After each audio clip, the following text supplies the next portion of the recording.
ده احن زوج في الدنيا، والله اطيب واحن زوج في الدنيا ده الزوج العصبي. تقربي لك اكتر، تهديه.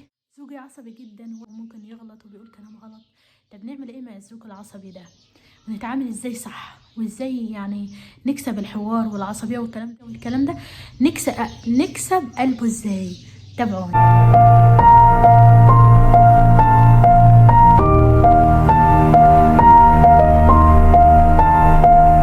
اول مره تشوفيني اشتراك وتابعيني.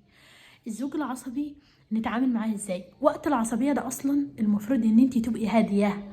معنى ان انت تردي كلمه بكلمه والحوار هيزيد والمشكله هتكبر ومش هتحلي حاجه، بالعكس ده هتزيد المشكله اكتر من كده.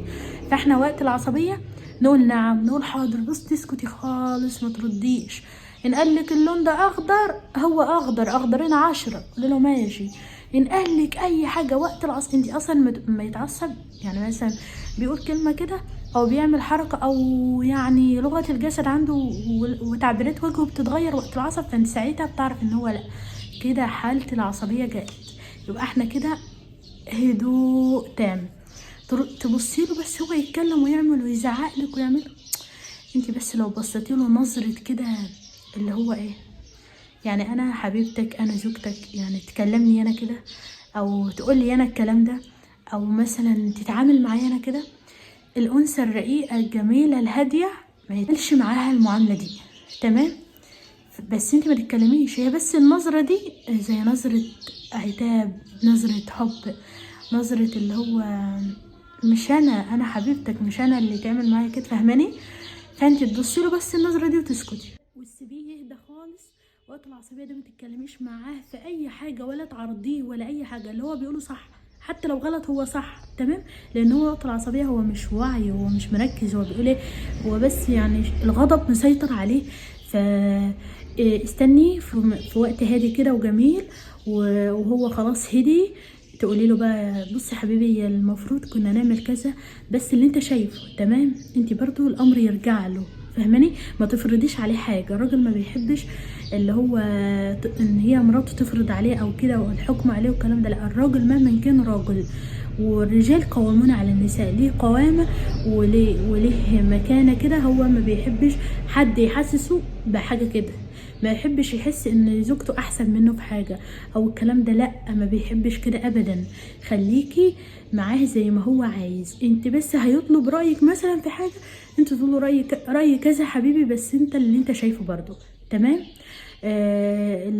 الزوج كمان بيبقى بيحب ان هو مثلا مراته تشاركه اي حاجه في حياته، تكون واحده داعمه ليه، المشكله او اي حاجه تحصل له ما تلومهوش ولا تنتقديه ولا الكلام ده، لا، ان شاء الله خير واحنا نتعلم وباذن الله نعيش حياه مطمئنه، وتعيشي في موده ورحمه فعلا، وتحتويه كده، تحتويه، ده جوزك تمام، تحتويه، هتلاقيه جه حيلك وصالحك وجابلك الحاجه الحلوه اللي بتحبيها. وان شاء الله باذن الله توعديه انا يعني استحملتك عشان انا بحبك في حاجه زي كده، في المشكله دي او في النقطه دي، بس بعد كده يا ريت يبقى الامور بينا اهدى واجمل من كده، ونتعامل صح في وقت العصبيه دي. بلاش ترد عليه خالص، خليكي هاديه، ما تحاوليش الشيطان يسيطر عليكي في الوقت ده ويقولك انت ازاي بقولك كده وانت ساكته. الشيطان بقى ازاي بقولك كده وانت ساكته، لو ازاي انت ما ردتيش عليه، لا انا مش كذا، ده انا هجيب لك وانا بنت مين وانا مين، وهجيب لك وهعمل لك واهلي ومش اهلي والكلام ده، لا لا خالص خالص. خلي في بينكم موده ورحمه، ومع التكرار الخطوات اللي انا قلت عليها دي، مع تكرارها في كل موقف هتلاقيه كل ما يجي يتعصب هيقول لا مش دي اللي انا اتعصب عليها. هتلاقيه كده في حياتك بره يتعصب مع اي حد، او مثلا يتعامل مثلا حد ضايقه او اي حاجه فينفعل بسرعه او كده. معاك انت هتلاقيه مختلف تماما باذن رب العالمين. ادعي له بالهدايه وما تحاوليش ان انت تغيري، يعني بصي انا هقول لك حاجه، انت عليكي بالدعاء، ادعي له بالهدايه والدعاء، وسلاحك هو الدعاء، لان انت مش هتغيري، انت ما عليك ان انت تدعي، وهو لو عايز يتغير هو هيتغير من نفسه لو هو عايز يتغير. وعايزه اقولك على حاجه كمان، الزوج العصبي ده احن زوج في الدنيا، والله اطيب واحن زوج في الدنيا ده الزوج العصبي. فانتي تقربي لك اكتر، تهديه، تقولي له مثلا العصبيه دي مش عشان انت بتتعصب عليه، تجيبها له من ناحيه اللي هو يعني هو اصلا العصبيه دي جسمك بيتعب كتير اصلا من العصبيه دي. العصبيه دي بتاثر على الجسم وبتاثر على اجهزه الجسم جوه. والقوي والذي يملك نفسه عند الغضب، ما يغلطش، ما يقولش كلام مش حلو، ما يعليش صوته، مش عارف ايه الكلام ده كله، ده هو ده القوي. يعني ممكن تقولها له بس بطريقه غير مباشره، اللي هو يا حبيبي ده غلط عليك، يعني انت بتتعصب، دماغك هتصدع، الكلام ده كله ده اثره سلبي على الجسم، العصبيه نفسها. تمام. النبي صلى الله عليه وسلم واحد سأله فبقول له يا رسول الله أوصني، قال لا تغضب، قال أوصني، قال لا تغضب، قال أوصني، قال لا تغضب.